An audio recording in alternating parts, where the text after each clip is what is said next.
Hi, guys. This is Elba with Broken Journey, the podcast, a podcast that talks about broken journeys in life, as well as bonus topics like domestic violence, Hispanic Heritage Month, Breast Cancer Awareness Month, and other topics I will be talking about along the way. My hope is that by listening to these testimonies, it will give you the courage to overcome your own broken journey. Let's create a masterpiece from our broken pieces.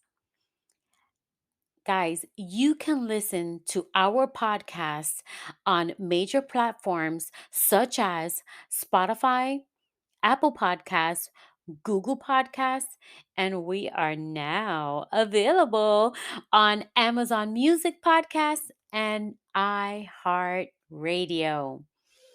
So, guys, sit back, relax, and enjoy this podcast. Don't forget to follow us on Instagram at Broken Journey underscore the podcast. And if you enjoy any of these episodes, please feel free to share them with your friends. We never know who we might be helping in this time in their life. Bye, guys. Hey guys, welcome back to Broken Journey, the podcast. This episode is going to be about how to create a personal growth plan. And this is kind of like a follow up for my previous episode with my friend Enrique, because we spoke about personal growth and we got so much feedback behind that episode that I figured, why not follow up and give you some tips and ideas on how to create your own personal growth plan, right? So, first, we're going to talk about what is a growth plan. A growth plan is a plan that is like a blueprint for your life. It all starts with your purpose.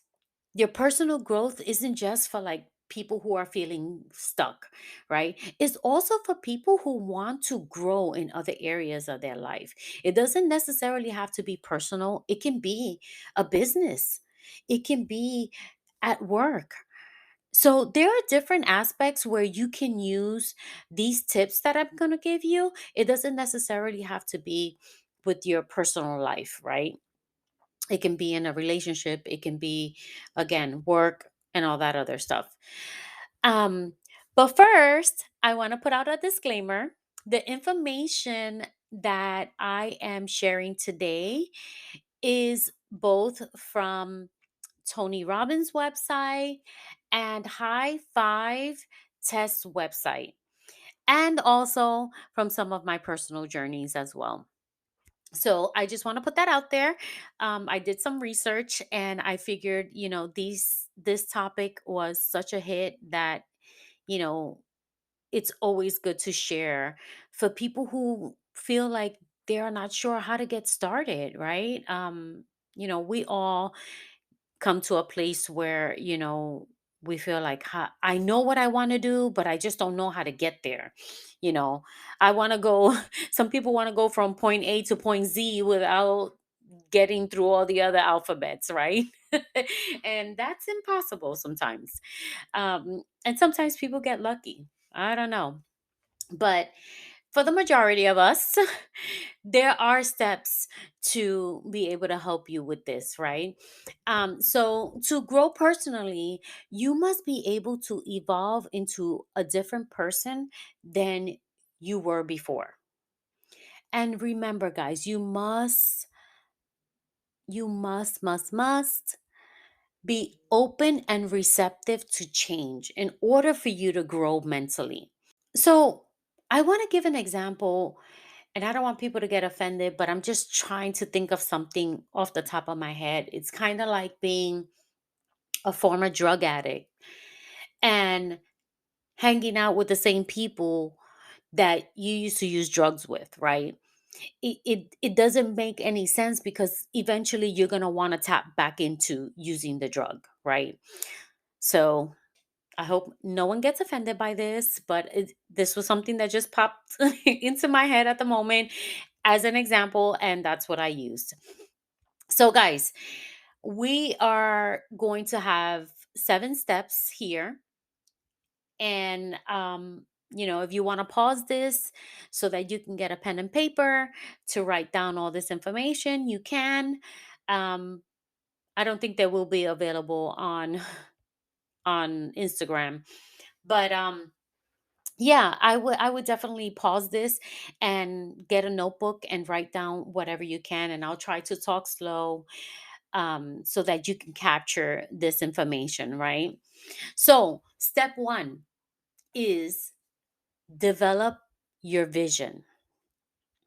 A lot of times people want to start, but they don't have a vision. So think about where you want to be in the next year or the next 5 to 10 years, right? Sometimes, I don't know who it was. I was talking to somebody that was on an interview, and she says, they asked me, where do I see myself in 5 years? And she was like, in my head, I was thinking, fucking retirement. I don't want to be here. I don't want to be working.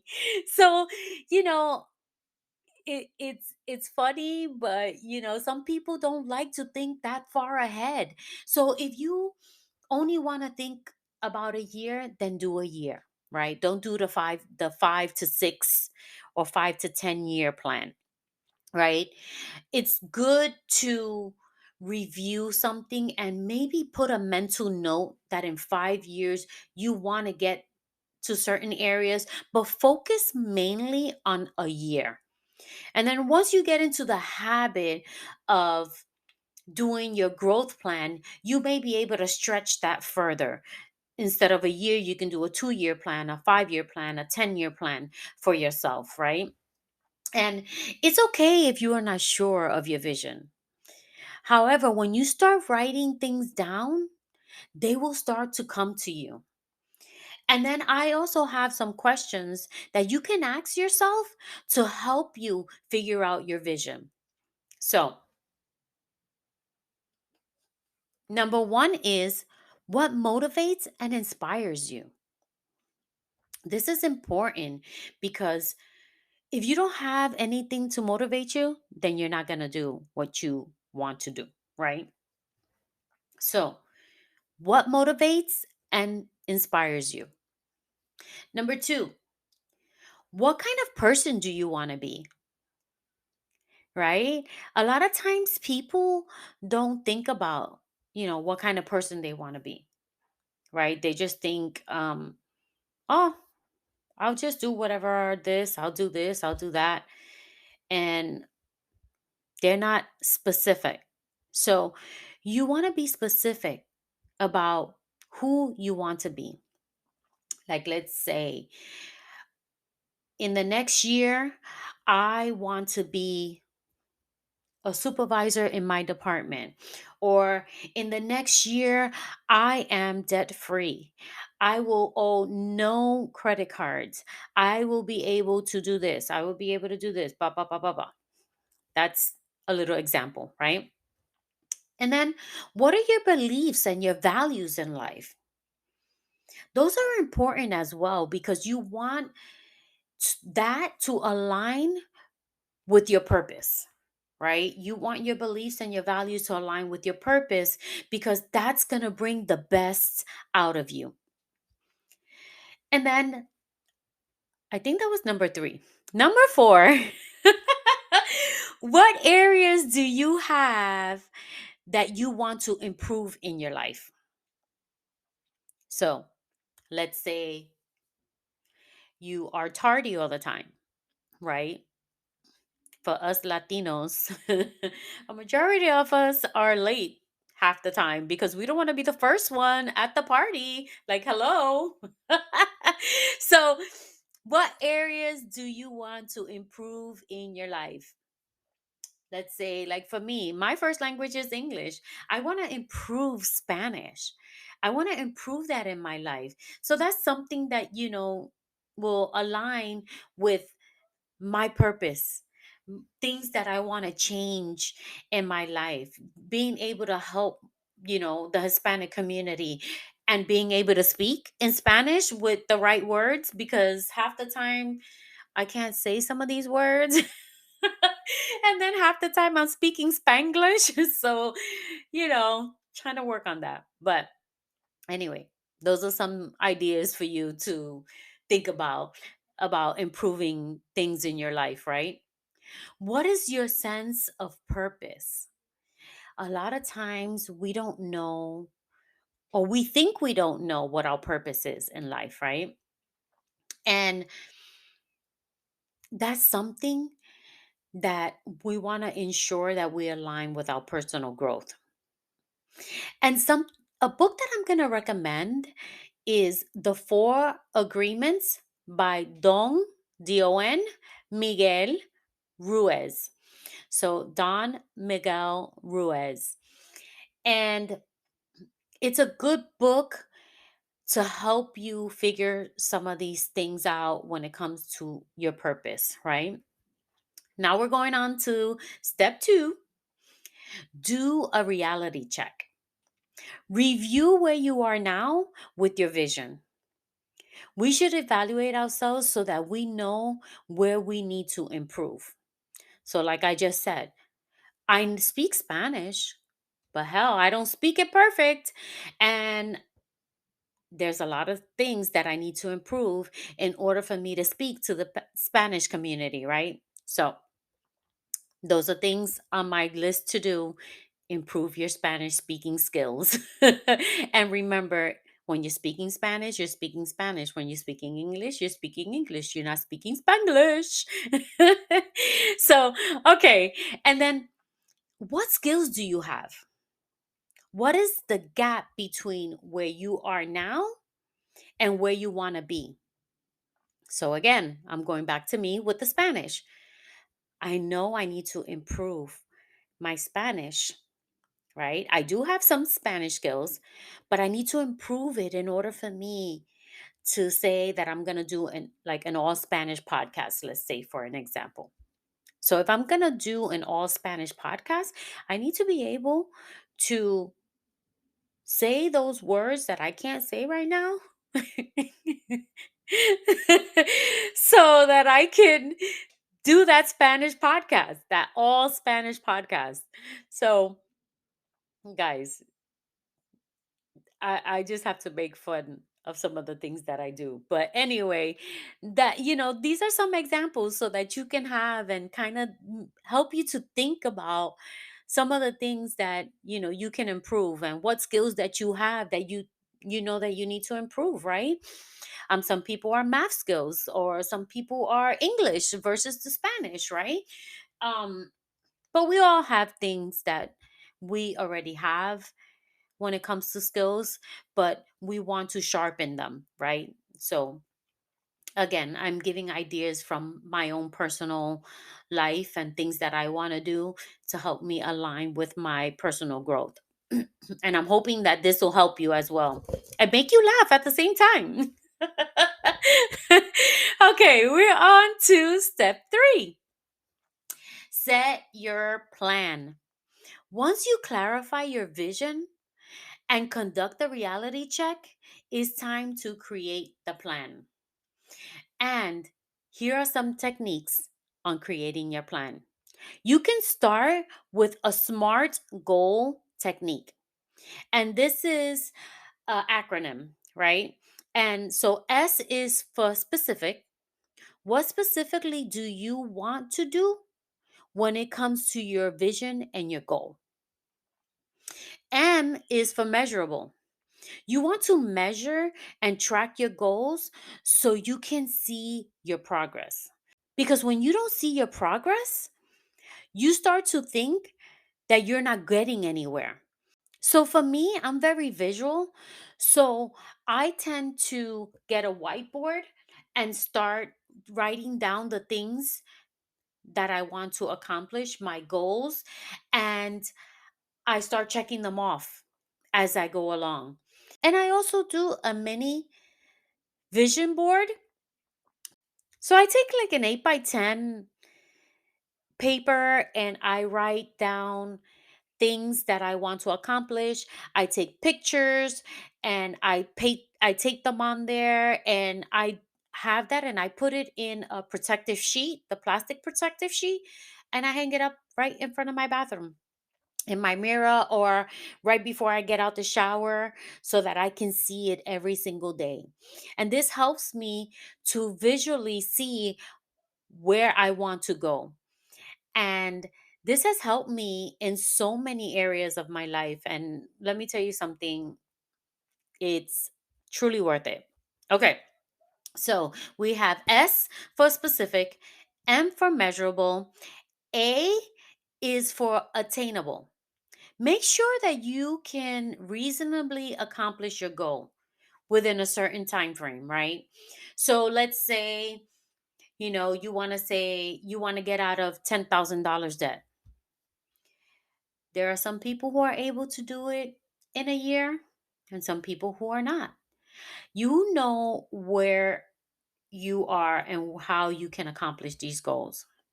So, for instance, if you want to get out of that $10,000 debt within a year, sometimes that may not be reasonable. If you only have one income and, you're unable to get a second job to help you do it. I'm not saying it's not possible, but I'm saying give yourself a reasonable amount of time to accomplish these goals. Don't go unrealistic and say in 5 months I am going to be $10,000 out of debt. Because half the time that's not realistic, right? So on to the next one, which is R and which is realistic. Your goals should align with your value and or relative to your goals. So again, you want to be able to set a goal that is realistic and it's attainable. And then the last one is T, which is for time. Set a realistic deadline. This will give you the motivation to keep and complete your goals because you don't want to say, oh, this is my goal, but you don't have a deadline. Because what's going to happen is that you're going to keep pushing it out and pushing it out and pushing it out, and then you're never going to obtain it, right? So you want to be able to put a deadline on certain things. Like, for instance, I want to take this course about, speaking in Spanish or, some whatever course that you want to take, right? So let's say, you have a course that you paid for, right? And there's no deadline on the course. It's a self-paced course. But you know that you want to accomplish this in a certain amount of time because if you don't, then you're going to slack off on it, right? So, let's say I have a Spanish course that's going to help me with communication. And in this Spanish course, I say, I need this for a conference that I'm going to have in January.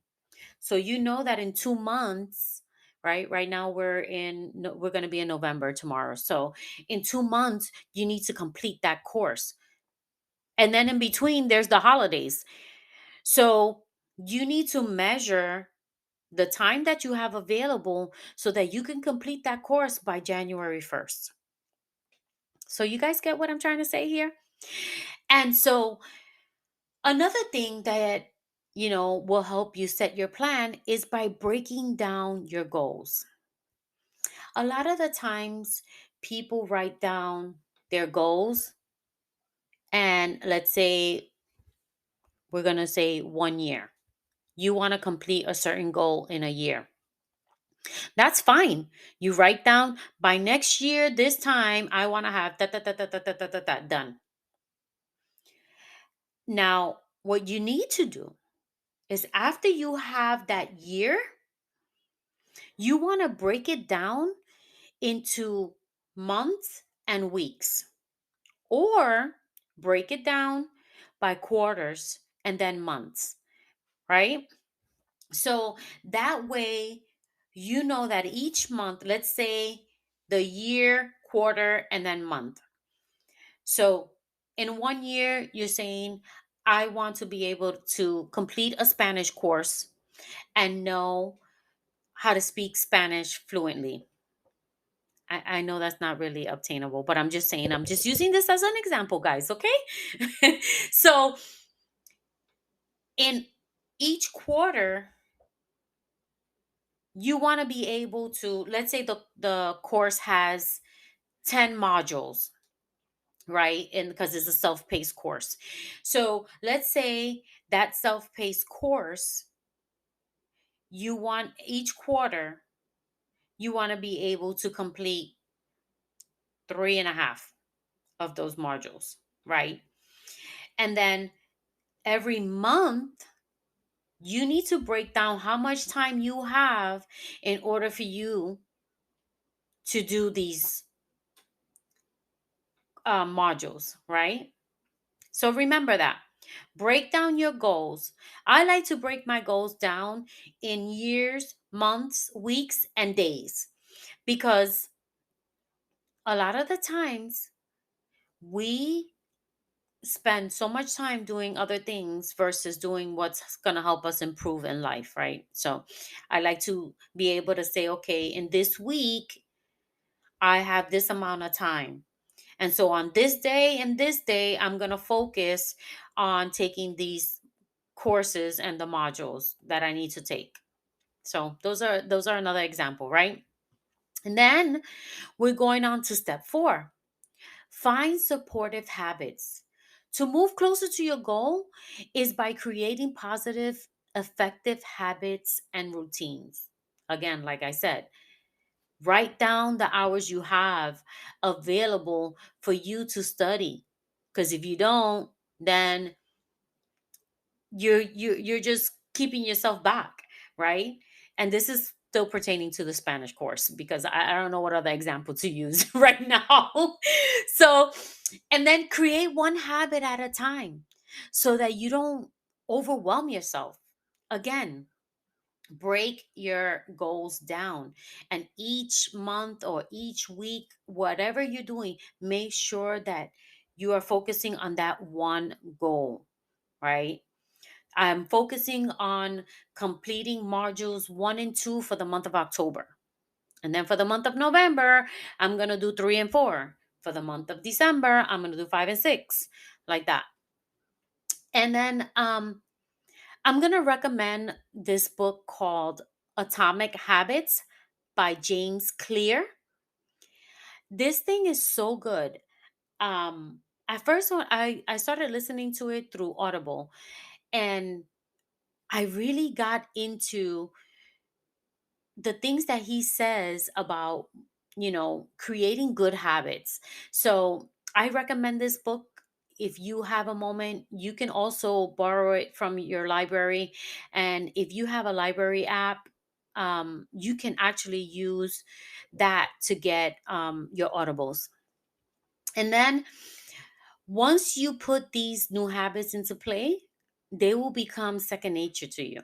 So remember that once you create a habit, it's going to continue, and it's kind of like shooting the breeze. You already know what to do. It's kind of like brushing your teeth, right? Every morning you get up, you use the bathroom, and you start brushing your teeth. It's kind of like that. So step 5, define your don'ts.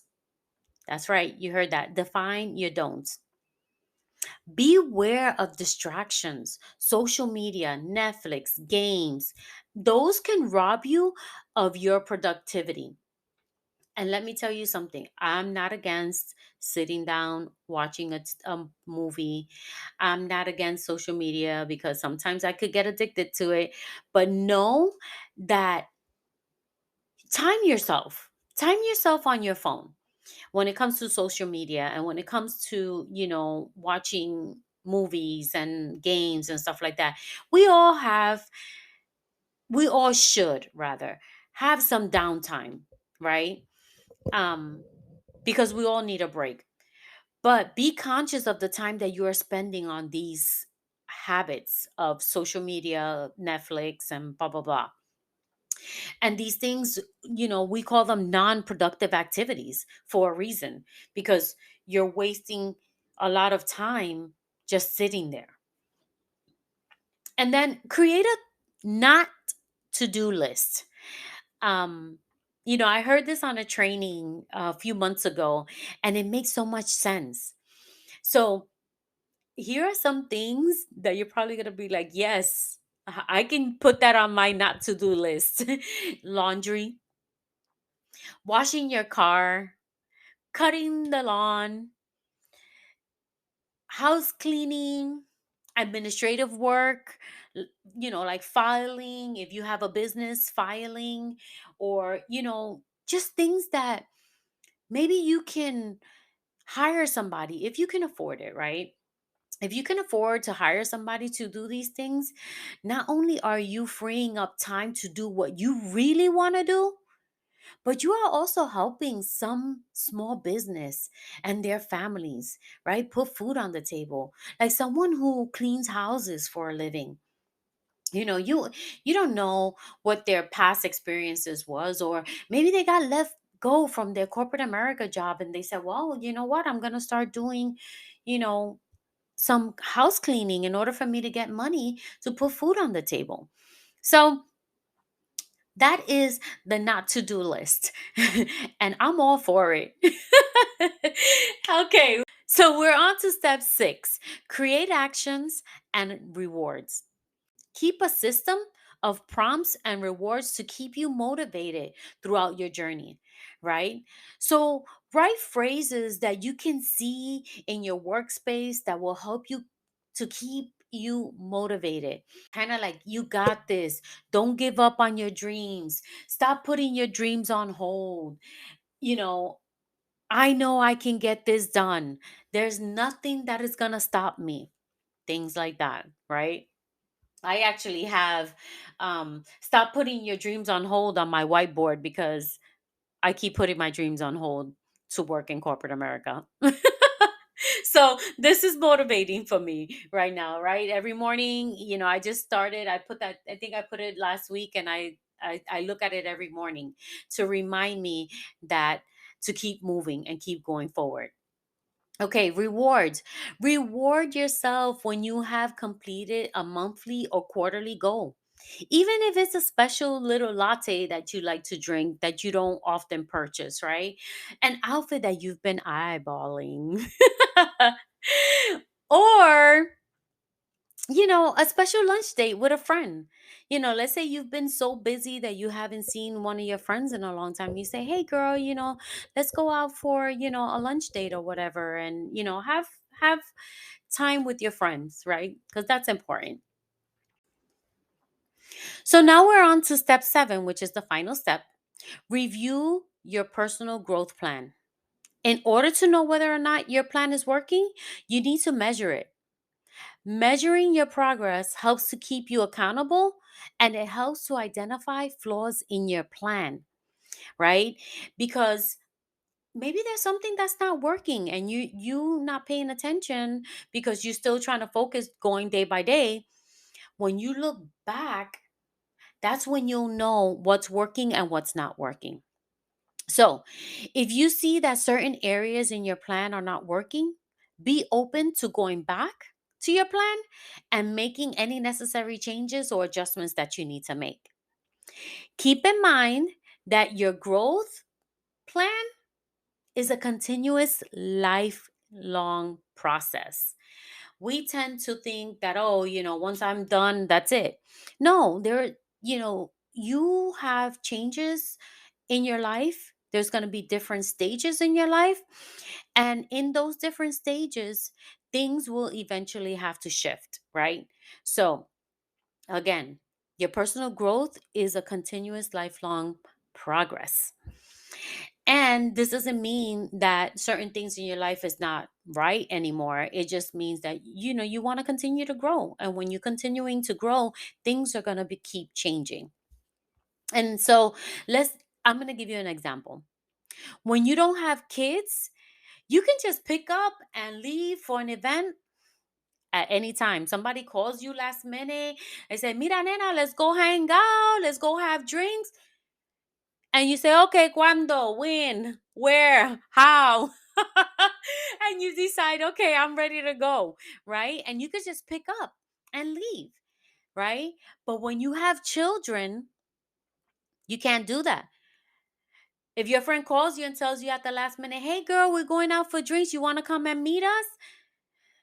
You're going to say, "Oh, wait a minute. I need a babysitter. I need to make sure somebody's available to babysit.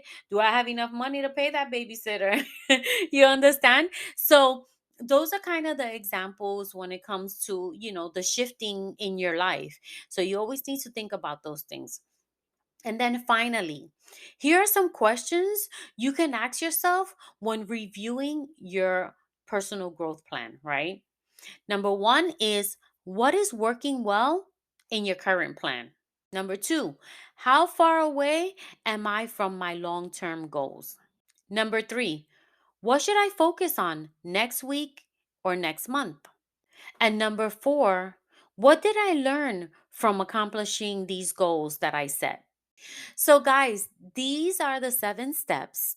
And again, I hope that you paused this so that you were able to write some of these things down. And if not, listen to it again and pause and write these things down. I'm sure that these steps will help any one of you. And again, thank you so much, guys, for joining me today. I hope that these tips will help you or help someone that you know. And I hope that my shenanigans today has made you laugh. Anyway, guys, thank you so much for joining me today. I hope that you have a wonderful rest of your day or your evening, whenever it is that you're listening to this podcast. Bye.